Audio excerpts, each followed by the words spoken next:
ایک نوجوان لڑکا حضور کی بارگاہ میں حاضر ہوتا ہے، عرض کرتا ہے یا رسول اللہ صلی اللہ علیہ وسلم کھجوروں کا میرا ایک باغ ہے اور میں چاہتا ہوں کہ وہاں اس باغ کے ارد گرد ایک دیوار بناؤں، لیکن یا رسول اللہ صلی اللہ علیہ وسلم میرا ایک پڑوسی ہے، ہمسایہ ہے، اس کا درخت درمیان میں آ گیا ہے، اگر میں وہ دیوار بناتا ہوں تو اس کا درخت دیوار کے اندر آتا ہے اور دیوار ٹیڑھی ہو جائے گی، یا رسول اللہ صلی اللہ علیہ وسلم میں نے اس سے کہا ہے یہ درخت مجھے بیچ دو، وہ بیچتا بھی نہیں، میں نے پہلے کہا مجھے دے دو، اس نے کہا نہیں دوں گا، میں نے کہا بیچ دو، وہ بیچنے کے لیے بھی تیار نہیں ہے، یا رسول اللہ صلی اللہ علیہ وسلم میری مدد فرمائیے۔ اب وہ یتیم تھا، حضور کی بارگاہ میں حاضر ہوا، نبی کریم صلی اللہ علیہ وآلہ وسلم نے فرمایا اس پڑوسی کو بلاؤ، حضور کی بارگاہ میں حاضر ہوا، حضور نے فرمایا یہ درخت دے دو اس کو، اس نے کہا میں نہیں دیتا یا رسول اللہ صلی اللہ علیہ وسلم، وہ غصے میں تھا، بہت ناراض تھا کہ اس بچے نے حضور کی بارگاہ میں شکایت کیوں کر دی، حضور نے ارشاد فرمایا اس کی رقم لے لو، پیسے لے لو، یہ درخت بیچ دو، اس نے کہا میں بیچتا بھی نہیں ویسے بھی نہیں دیتا، حضور اکرم صلی اللہ علیہ وآلہ وسلم نے ارشاد فرمایا، مسند امام احمد بن حنبل کی روایت ہے،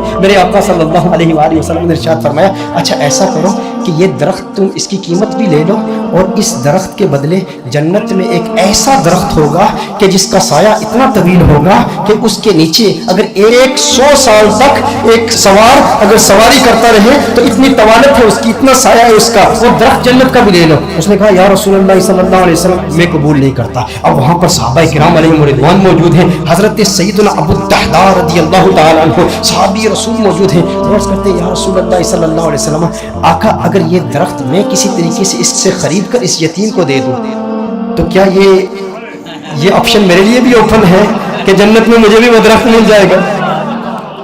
اگر یہ درخت اس کے پڑوسی سے میں خرید کر اس یتیم کو دے دوں، میں کہتا ہوں یتیم سے میرے آقا صلی اللہ علیہ وسلم کو کس قدر پیار ہے، میرے آقا صلی اللہ علیہ وسلم سے عرض کرتا ہے کہ اگر یہ کسی طریقہ سے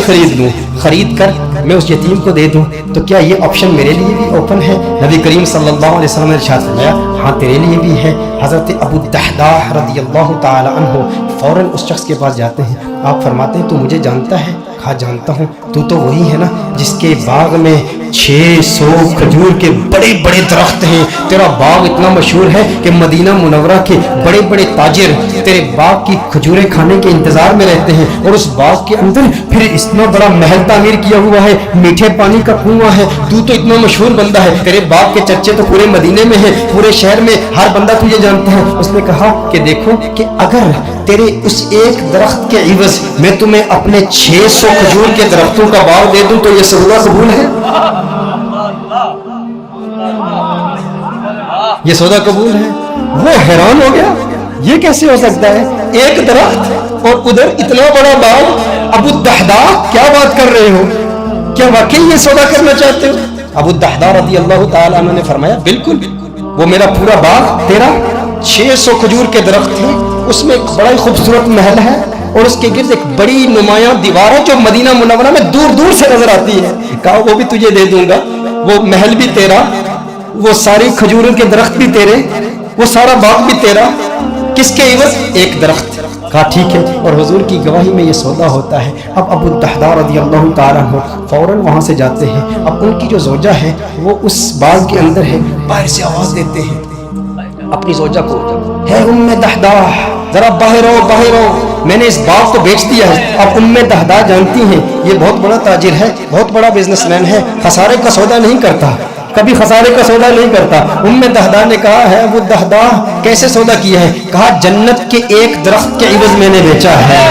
اب دیکھو میرے دوستوں، اب دیکھو ام دحداء وہ نیک بخت خاتون، وہ خوش قسمت خاتون، اس کی عظمتوں کو سلام۔ آج آپ سوچیں کہ اگر آپ کی بیوی ہوتی اور آپ اپنے گھر جاتے اور اپنی بیوی سے کہتے ارے سنتی ہو باہر آ جاؤ باہر آ جاؤ، گھر سے باہر نکلو، یہ گھر اللہ کی راہ میں دے دیا ہے، وہ کہتی ارے ابھی تو یہ نیا ٹی وی رکھا ہے، ابھی کچھ زیورات رکھے ہیں، زیورات تو نکالنے دو، ارے نادان انسان تو نے کیا کیا، گھر ہی اللہ کی راہ میں دے دیا۔ ابو الدحداء رضی اللہ تعالیٰ عنہ نے باہر سے آواز دی، کہا ایک جنت کے درخت کے عوض۔ ام دحداء نے یہ بات سنی، کہا تو نے بڑے منافع کا سودا کیا ہے، بہت منافع کا سودا کیا ہے۔ ام دحداء فوراً اپنے بچوں کو پکڑ کے اس گھر سے باہر نکلتی ہے، باغ سے باہر نکلتی ہے، اب ننھے بچوں کے ہاتھ میں کچھ کھجوریں بھی ہیں، کھجوریں ان کے ہاتھ سے نکال کے کہتی ہے اب یہ کھجوریں ہماری نہیں ہیں، میں نہیں چاہتی کہ کوئی ایک کھجور اللہ کے راہ میں دیے گئے مال سے میں اپنے جیب میں رکھ لوں، تو لے لے، کہیں اس کی وجہ سے جنت کے درخت میں ہمیں خسارہ نہ ہو، کہیں جنت کے درخت سے محروم نہ ہو جائے۔ ساری کھجوریں لے کر باغ کے اندر رکھ جاتی ہے۔